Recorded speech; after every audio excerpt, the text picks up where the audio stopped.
السلام عليكم ورحمة الله وبركاته من قناة سكر الباجوري للحمام، أخوكم في الهواية والغواية وكل حاجة حلوة يجعل صباحكم جميل.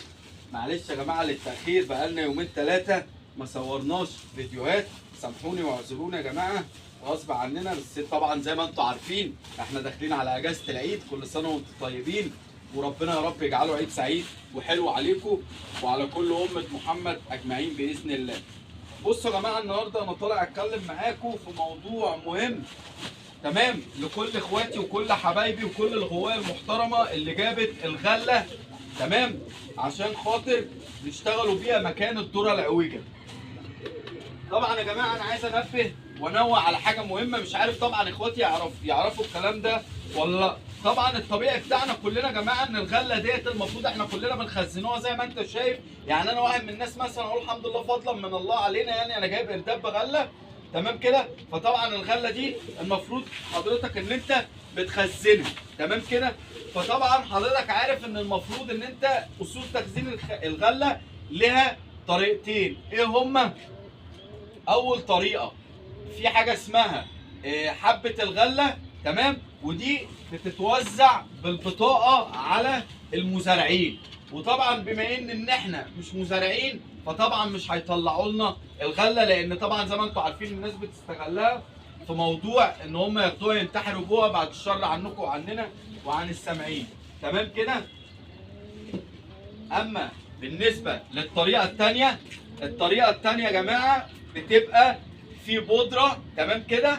البودره ديت بتبقى بودره تعفير بتتعفر بيها الغله تمام وتتخزن بيها. فطبعا احنا برضك ما عندناش قصه البودره ومش عايزين نحط بودره عشان خاطر الحمام ما يبقاش فيه اي مشاكل تمام كده. طب انت هتعمل ايه يا عم وليد؟ اقول لحضرتك يا باشا، الموضوع بكل بساطه ان الغله بيبقى فيها نسبه ميه زي ما حضرتك عارف. طبعا احنا عشان نتفادى نسبه الميه اللي في الغله دي، فنسبه الميه اللي في قلب الغله دي هي اللي بتعمل التسويس بتاع الغله. والتسويس ده هتقول لي طب التسويس هيجي من ايه؟ الغله حضرتك بيطلع فيها منها فيها ذات نفسها جواها، هي بيطلع فيها حاجه زي الهاموش تمام، بتاكل الغله بتخلي الحبايه بتاعت الغله من جوه فاضيه تمام كده. فانت بتعمل ايه؟ بص حضرتك زي ما انت شفت انا بفرد الغله في الشمس لمده يومين ثلاثه. ليه كده يا عم وليد؟ اقول لحضرتك عشان خاطر ان الشمس تضرب الغله تمام، فالغلايه تنشف تمام كده، تطلع نسبه الميه اللي فيها. وبنبتدي زي ما حضرتك شايف كده ان شاء الله بنبتدي ان احنا نخزنها في شويله. طبعا انا بخف الارداب ده بخليه مثلا زي ما انت شايف كده على ايه؟ على 4 شكاير. بخليه على ايه؟ على 4 شكاير عشان نقدر ان احنا نخزنه ما يبقاش بردك طبعا الكم كبير عشان خاطر ان الشوال ما يتكتمش تمام. فدي الطريقه اللي احنا المتعارف عليها بعيد عن موضوع البودره بتاعت الغله او حبايه الغله، وهي دي الطريقه اللي انا بخزن بيها هو.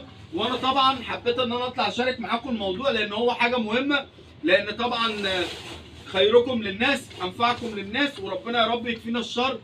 ان طبعا حد يبقى جايب يا جماعه جايب ارتاب غله كامل يعني تعبان فيه وشقيان فيه زي ما انتم عارفين في غلو الكلفه اللي احنا فيه دوت تمام، وصارف له مثلا حسبه 1000 ونص 1800 جنيه غله، وفي الاخر لا قدر الله يحصل حاجه ولا لا قدر الله بعد الشر عنه يسوس ولا يحصل فيه حاجه، والله العظيم الواحد يزعل ويتقهر طبعا، لانه برضك يعني بيتقطع من اللحم الحي طبعا مع ظروف الكلفه. واحنا كلنا عندنا عيال وبيوت، وطبعا حتى اللي ما عندوش بيت وما عندوش عيال فهو برضك بيقطعوا من شقاه، وحتى لو ما كانش بياخد من والده مصروف وبيجيب، فطبعا كل ده شقه.